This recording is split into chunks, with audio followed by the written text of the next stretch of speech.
بسم اللہ الرحمن الرحیم۔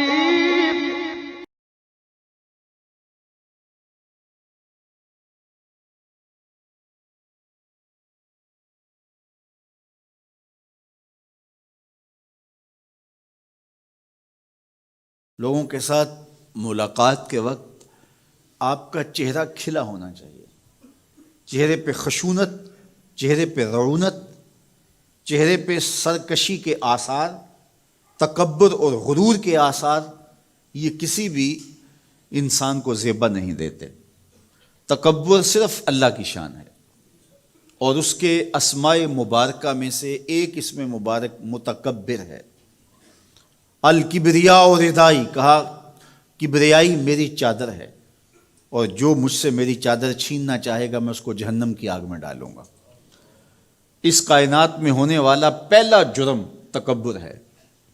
جب ابلیس کو آدم علیہ السلام کے سامنے سجدہ کرنے کا حکم دیا گیا تو اس نے کہا کہ میں تو سجدہ نہیں کروں گا۔ ابا واستکبر وکان من الکافرین، اس نے انکار کیا بوجہ تکبر، اور تکبر رائی کے دانے کے برابر بھی اللہ کو پسند نہیں ہے۔ اور قیامت کے دن جب لوگ سور اسرافیل سے آغوش موت میں ہوں گے تو اللہ تعالیٰ جل شانہ لوگوں سے خطاب کرے گا، تو اس میں ایک جملہ یہ ہوگا، این المتکبرون، تکبر کرنے والے کہاں ہیں؟ تو لوگ آغوش موت میں ہوں گے تو کوئی سر نہیں اٹھائے گا۔ اللہ فرمائے گا این الملوک، بادشاہ کہاں ہیں؟ کیونکہ زیادہ تکبر بادشاہوں میں، حکمرانوں میں ہوتا ہے۔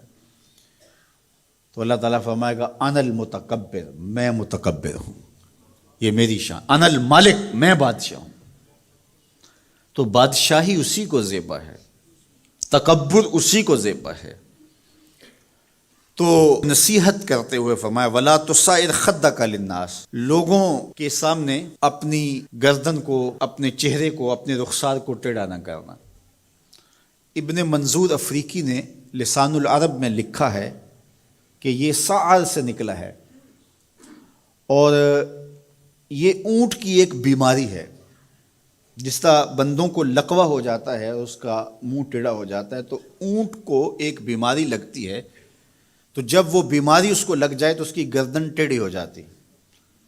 تو عرب کے محاورے کے مطابق قرآن نازل ہوا ہے، تو اشارہ کیا کہ جس طرح اونٹ کی گردن ٹیڑھی ہو جاتی ہے تو تکبر کی وجہ سے تمہارا چہرہ بھی ٹیڑھا نہ ہو جائے۔ یہ تمہارا چہرہ اچھا نہیں لگتا، اس پہ خشونت، اس کے اوپر غصہ، اس چہرے کے اوپر جو ہے وہ وحشت اچھی نہیں لگتی، اس چہرے کے اوپر تبسم اور مسکراہٹ اچھا لگتا ہے۔ یہ چہرہ ہنستا ہوا گلاب جیسا ہی اچھا لگتا ہے۔ تو اپنے رخسار کو ٹیڑھا نہ کرو، اپنے لہجوں کو خوبصورت بناؤ، آنے والے سے خندہ پیشانی سے ملو، اور لوگوں کے ساتھ تمہارے رویوں کی خوبصورتی تمہارے چہروں سے دکھائی دے۔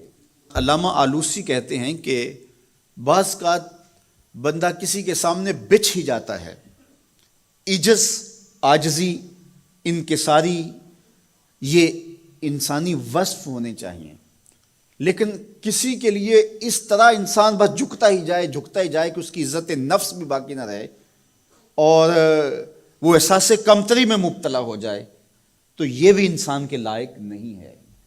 تو رخسار کو ٹیڑھا کرنے کا جو ہے وہ مفہوم یہ ہے کہ آپ عجز اختیار کریں، لیکن اس عجز کا یہ مفہوم نہ ہو کہ آپ کی عزت نفس مجروح ہو جائے۔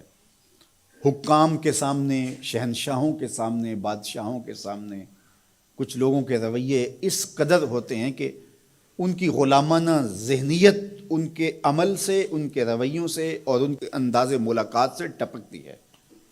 تو جب آپ کسی سے عجز کے ساتھ، محبت کے ساتھ پیش آتے ہیں تو وہ اپنی جگہ، لیکن اس کے اندر تجاوز ایسا نہ ہو کہ آپ کا رخسار ٹیڑھا ہو جائے۔ مطلب کیا ہے کہ آپ حد سے نیچے گر جائیں اور اپنی خودی کو بھی بیچ ڈالیں، تو اس سے بھی منع کیا گیا ہے۔ تو ان دونوں کے درمیان بیلنس رکھیں، تکبر میں بھی مبتلا نہ ہونے پائیں اور احساس کمتری میں اور ایسا عجز جو آپ کی خودداری کو بہا کے لے جائے